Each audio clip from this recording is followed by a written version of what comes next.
When your Nintendo Switch is docked, the first gen or the second gen, they're outputting at a higher resolution, which takes more computing power and is going to result in your Switch getting hotter than when you're using it in handheld mode. In this video, I'm going to be taking a look at Switch temperatures well under load. And we're even going to disable the Switch 2 fan and see how much of a difference that makes. And I just want to make a call out that you should not do this.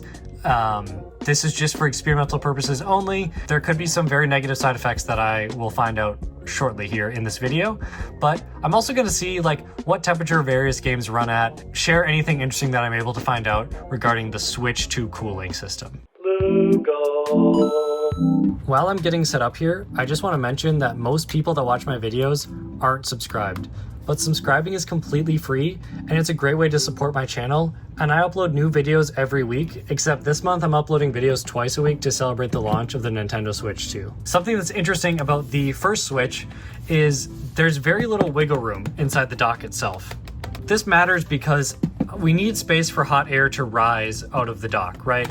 With our various chips and things being kind of placed behind here, they generate heat and that needs to rise out. Obviously there's this grill right here on the top and heat can rise out of there, but as far as the dock, there's not a lot of space for it to come out. There's also no active cooling on the Switch 1 dock, so no fan or anything like that. This is pretty much all you get. There is actually a hole right here behind the door where you can see the grill on the back of the Switch in the dock right there. So that's available. Whoops, ignore the spider webs right here.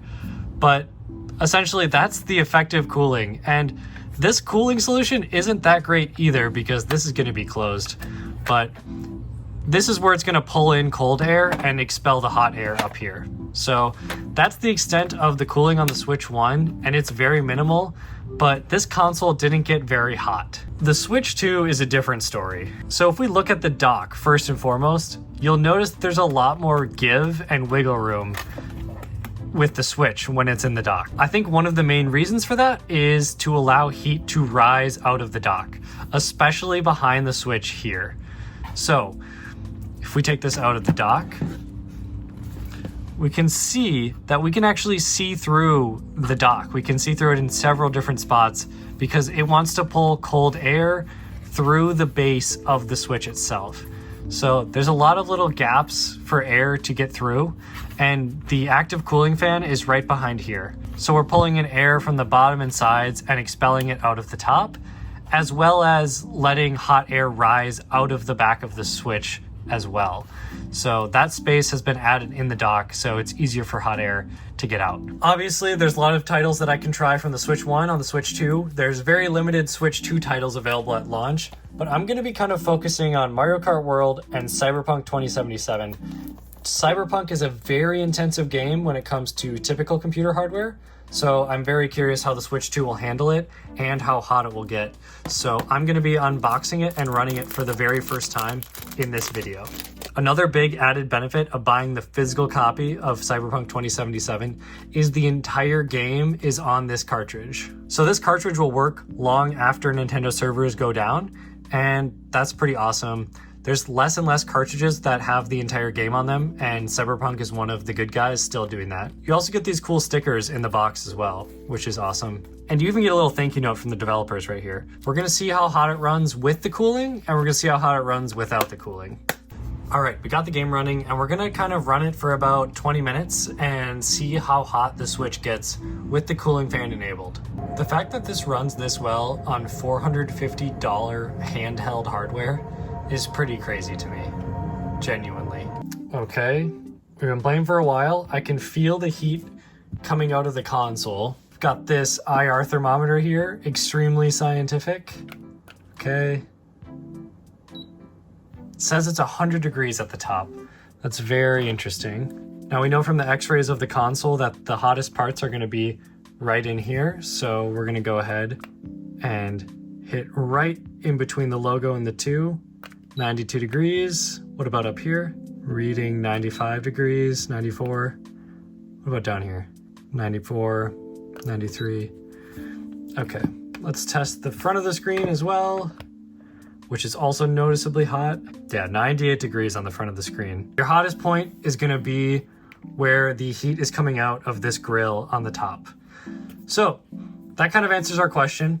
With the cooling fan enabled in the dock, the switch gets to about 100 degrees on Cyberpunk after kind of a sustained load. Before we disable the fan, let's try out Mario Kart World and see how hot it gets in the docked mode. Okay, this is an added bonus. This cartridge is really hot. We're gonna see how hot it gets.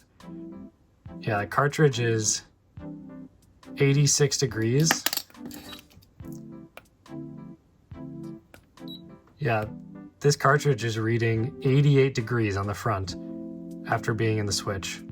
So that's very interesting as well. I hadn't even thought to check that until I just took this out, and it's like very hot to the touch.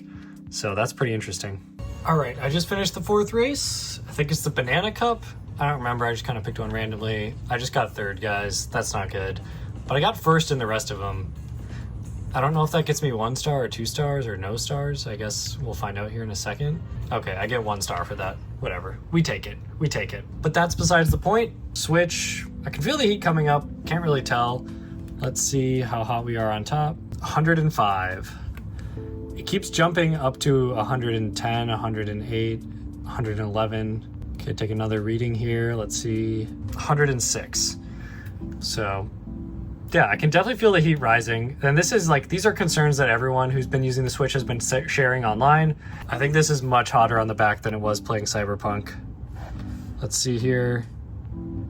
97, 100, right on the middle of the Switch 2 logo here. What about up here? 94. What about down here? 95, 90, 94, 97. Okay. Yeah, so this Switch is getting from like 100 to 110 degrees playing a single Mario Kart Cup. So that's pretty interesting. Also, guys, I just want to say, I know that this thermometer is not the most scientific thermometer, and I know some of these gameplay tests are not the most scientific gameplay tests, but we're just trying to get a sense of what some real world use cases like. People playing a single cup on Mario Kart, people playing Cyberpunk for 20 minutes.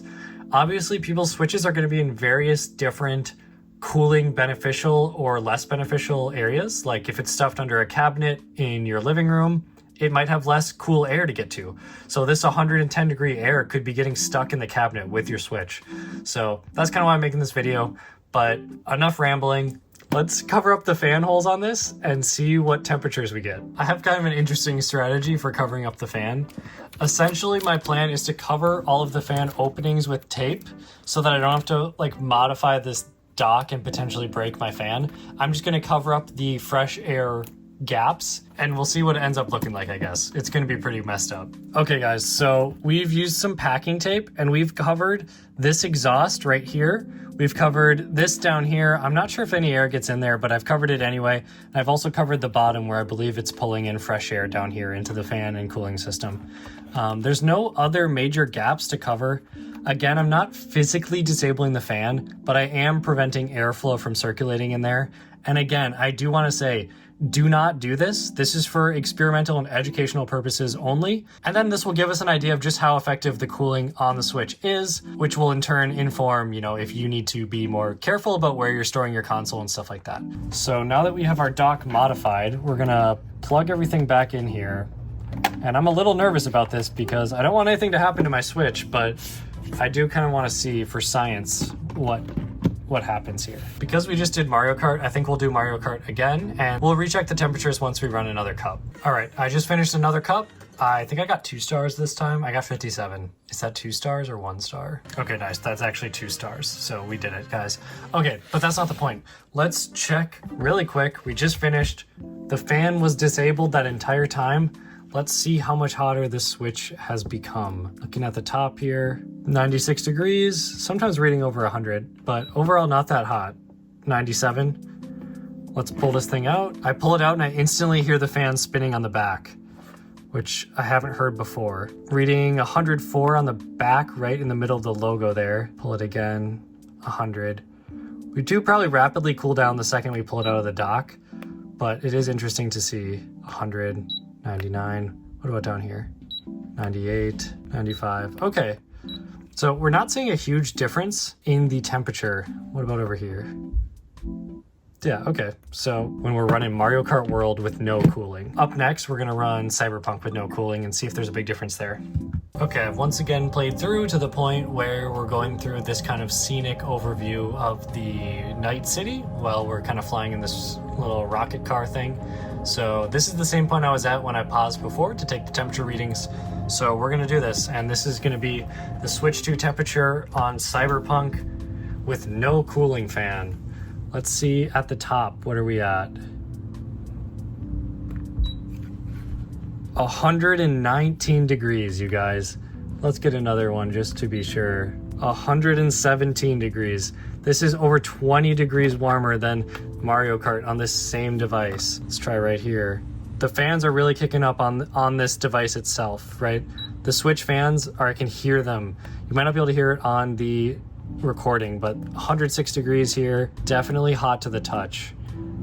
I think 105 degrees over here. I mean, according to our first test and this test, it seems like the cooling fans can decrease the temperature up to 20 degrees when you're in docked mode. So that's not an insignificant amount. I guess that kind of concludes the test, guys.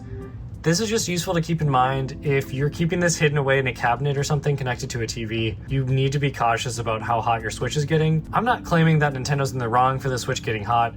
It's better hardware, it's pushing harder, it's a very slim form factor. They kept the same thickness as the first Switch, which I personally appreciate. But it is good to know how hot your Switch gets, and it's important to keep that in mind when you're storing it or how you're using it. But as far as Switch 2 cooling, that's all I've got for this video. I have some other tests I want to do, so make sure you're subscribed to see those, and I'll see you guys in the next video. Peace out.